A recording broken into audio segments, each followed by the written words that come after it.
Vamos conversar com quem entende do assunto sobre a escalada da agressividade dos russos nesse que está sendo tratado pela CNN Internacional como um ataque mortal em diversas regiões da Ucrânia. A gente vai falar com o diretor executivo para as Américas da Eurásia, do Eurasia Group, o Christopher Garman. Oi, Christopher, boa tarde, bom falar com você de novo. Boa tarde, um prazer estar aqui novamente. Christopher, eu queria começar aqui falando com você, trazendo um pouco o panorama da tensão que vai abraçar o mundo amanhã, depois desse ataque próximo à fronteira da Ucrânia, da Polônia, né? Ampliando ali o temor da OTAN de que haja uma extrapolação do conflito para outros países e países que são aliados, filiados à OTAN, que o presidente Joe Biden está dizendo que vai defender centímetro por centímetro. Na sexta-feira, ele fez uma fala fortíssima, disse, se atacarem algum país da OTAN, aí é a Terceira Guerra Mundial e nós vamos lutar. Não, perfeito. Claramente o que nós estamos observando ao longo desses últimos dias, essa última semana, é uma escalação do conflito ainda maior, né? Tem algumas manchetes que existe uma negociação, né, para algum tipo de acordo em curso, mas estamos muito céticos que essas negociações vão chegar a algum lugar. Assim, na prática, que nós estamos vendo nessas operações militares, aumento a força russa está aumentando na medida que eles estão encontrando dificuldades militares também no chão. Então, nós estamos num ciclo de escalação, né? Esse ataque para essa base bem ao lado da fronteira com a Polônia, evidentemente levanta o risco que todos nós estamos temendo, que é que nesse processo de conflito armado, você possa, de forma não intencional, né, talvez levar a um conflito armado com a OTAN. Nós acreditamos que ainda é bem improvável que isso ocorra, né? Os russos reconhecem, e Putin reconhece o perigo associado a uma escalada de um conflito armado com a OTAN, o perigo associado ao uso de de armas nucleares. Então, acho que essas linhas vermelhas devem ser respeitadas. Mas, dito isso, a natureza do conflito é tanto que esse tipo de risco existe e não vai embora tão cedo. A má notícia, Dani, é que o conflito militar deve piorar ainda mais. E também os países da Europa e dos Estados Unidos não terminaram com as medidas econômicas contra a Rússia, que também cai mal no lado do Putin. Ele fica mais desesperado com o choque econômico e a reação dele fica mais imprevisível. Leandro? Christopher, boa tarde antes de tudo, Leandro aqui de Brasília. Queria saber o seguinte, nos últimos dias a gente observa cada vez mais um momento delicado, né, dessa situação do conflito na Ucrânia com a Rússia.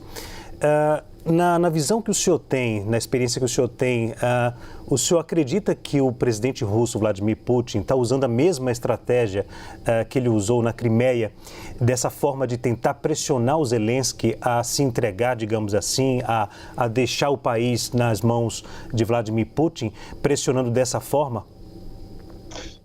Acho que assim, o desejo de Putin exatamente isso, mas estamos muito longe do Zelensky, né, assim, abdicar do capital do país e entregar, entre aspas, o país para os russos. Então, até o Zelensky tem sido muito bem sucedido em fazer os apelos para os países na Europa, nos Estados Unidos, todas as cenas que estão nas televisões, como canais como CNN.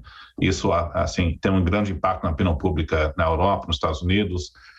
E aí nós temos essa guerra econômica que já veio. O ponto que eu estou querendo chamar a atenção, que eu acho muito improvável que o Zelensky realmente faça esse movimento. Então, os russos acho que reconhecem isso. Então, aí a pergunta é, qual o tamanho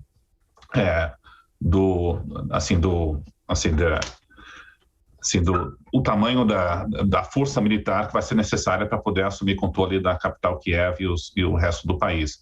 E a má notícia é que, dadas as dificuldades militares que os russos vêm encontrando, parece que essas próximas semanas pela frente vão ser muito sangrentas.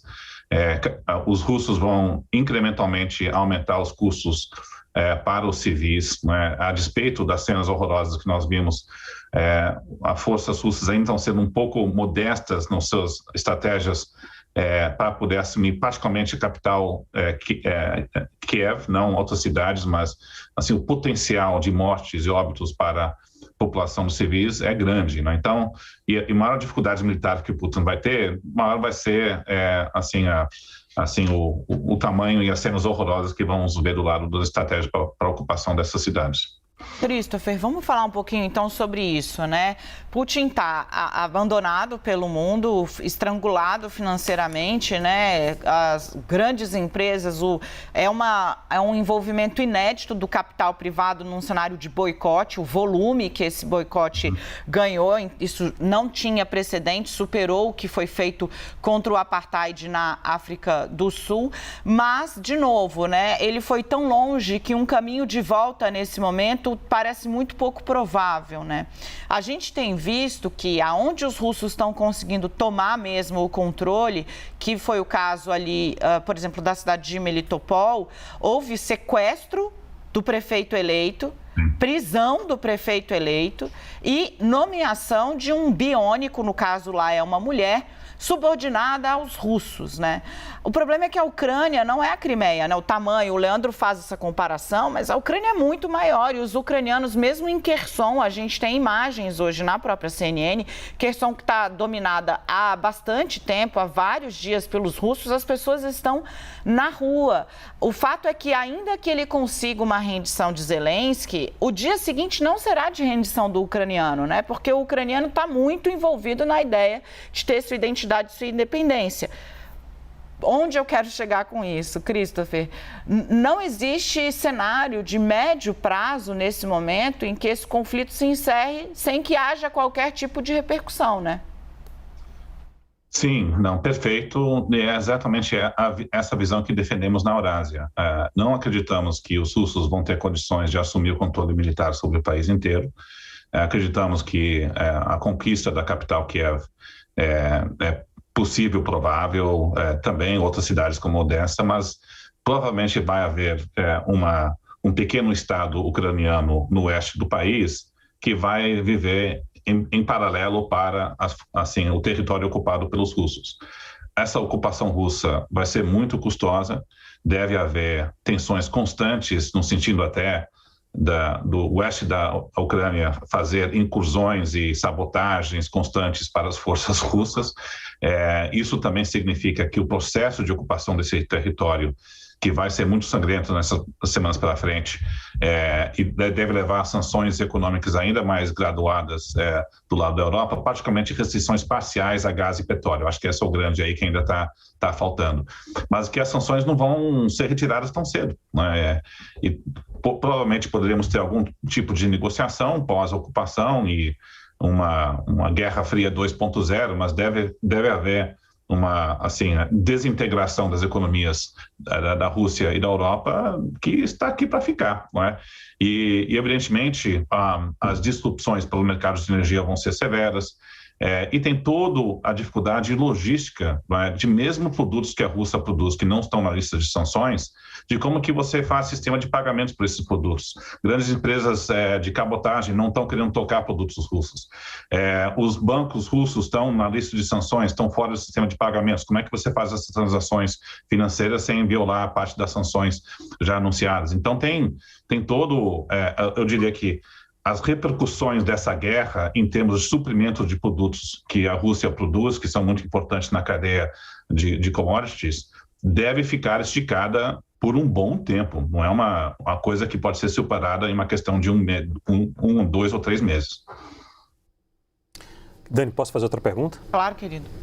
Christopher, como é que você avalia a situação que a gente observa hoje na imprensa, até a gente está fazendo essa cobertura, são recados tanto do governo norte-americano, do presidente Joe Biden, afirmando em relação aos países da OTAN, e um dia seguinte, após a declaração do presidente Joe Biden, houve esse bombardeio próximo à Polônia, um país que faz parte da OTAN. Como é que você consegue, o que você consegue enxergar lá na frente, que primeiro a gente consegue ver que nenhum vai dar trégua? né? Nem a Ucrânia, nem o Vladimir Putin até o momento. Você teme por uma crise econômica mundial, sobretudo na questão da inflação, Christopher? Sim, eu acho que isso, a gente trabalha com esse cenário.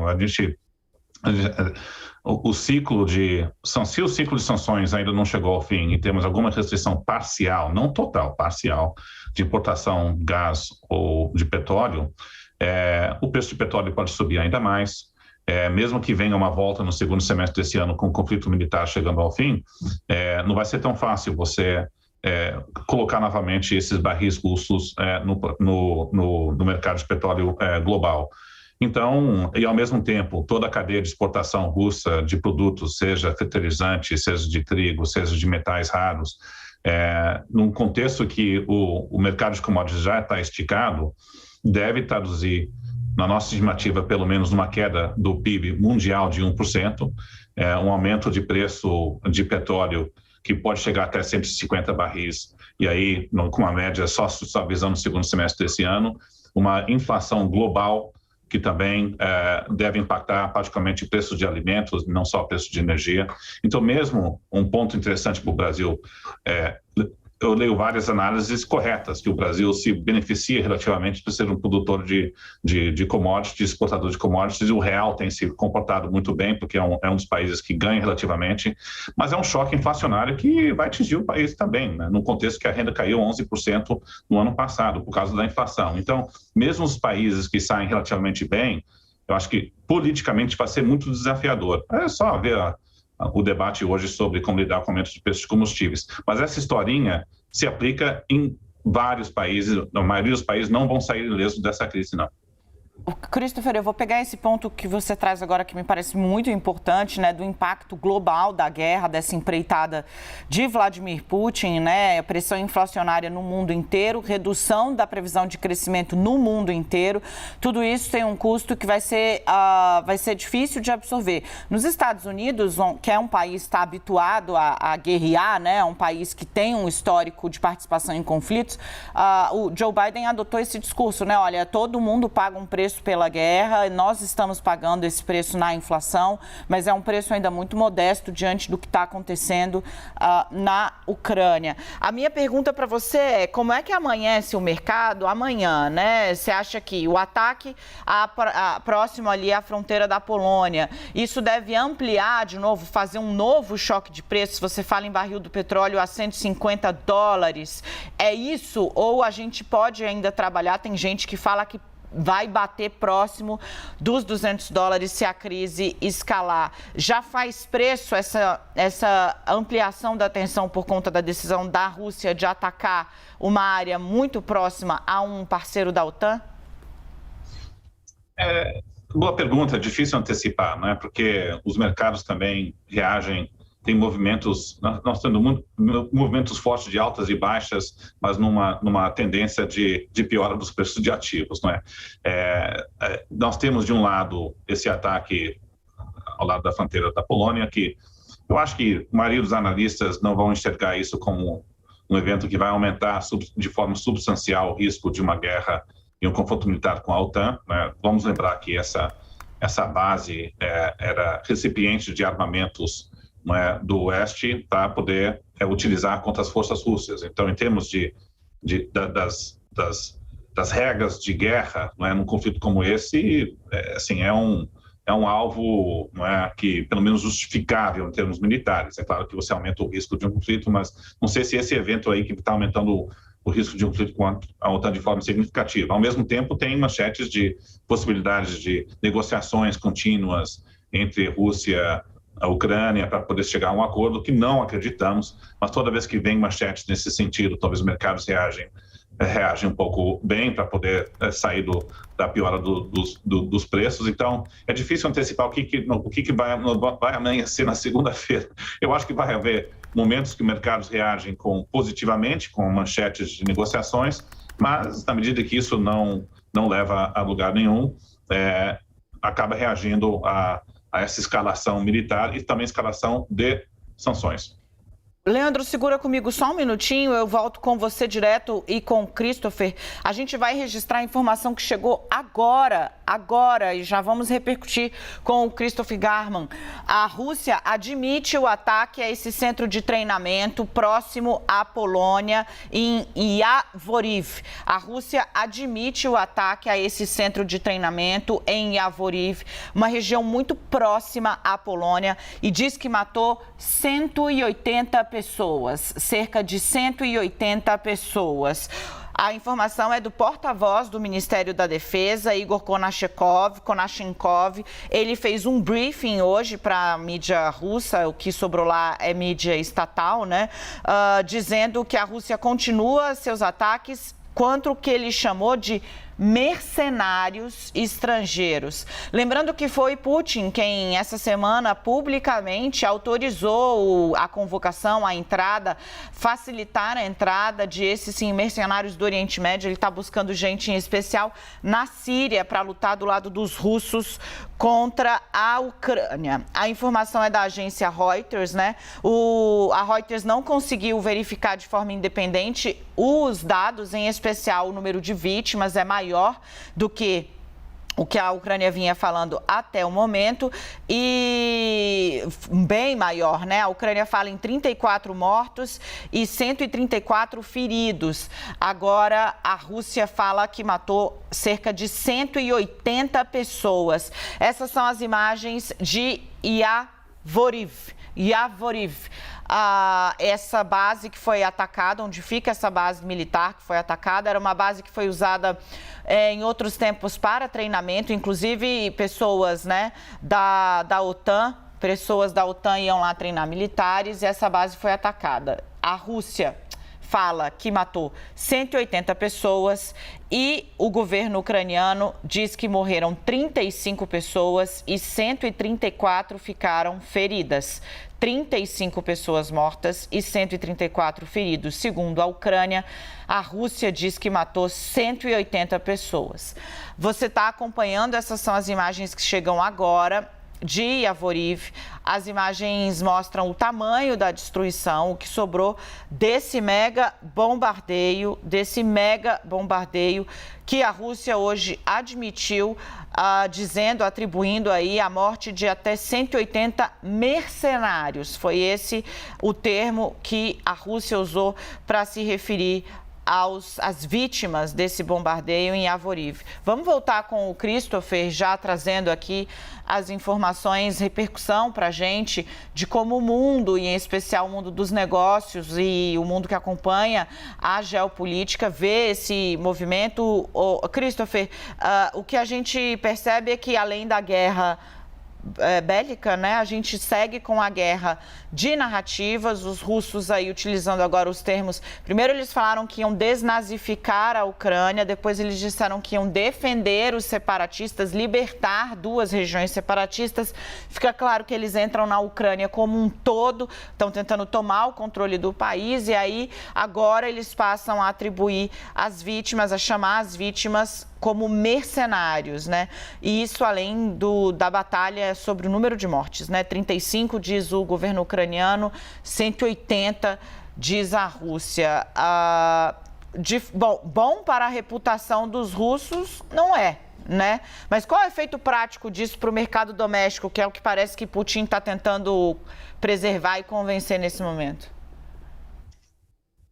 Bom, acho que esse, assim, vai ser um episódio triste de vários que virão pela frente, né? Então, acho que o que nós estamos vendo são os russos aumentando, né, o poder bélico, os ataques vão ficar mais violentos, seja em alvos militares, seja até em alvos civis.